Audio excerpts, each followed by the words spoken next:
क्या आपके कानों में लगातार घंटी, सीटी या भनभनाहट जैसी आवाज़ आती है? इसे कहते हैं तिनितस और यह बहुत परेशान कर सकता है। कलर थेरेपी से आप पा सकते हैं आराम। बस अपने दोनों हाथों की छोटी उंगली लिटिल फिंगर के बीच वाले हिस्से पर बैंगनी रंग और वायलेट की पतली लाइन स्केच पेन से लगाइए। यह रंग कान की नसों को शांत करता है, अनचाही आवाज़ को कम करने में मदद करता है और आपको देता है सुकून। आसान, प्राकृतिक और बिना साइड इफेक्ट का उपाय।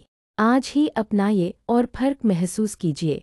वीडियो पसंद आए तो लाइक, शेयर और सेव ज़रूर करें। रोग से पीड़ित किसी अपने को ज़रूर भेजें। कमेंट बॉक्स में सुझाव ज़रूर से दें।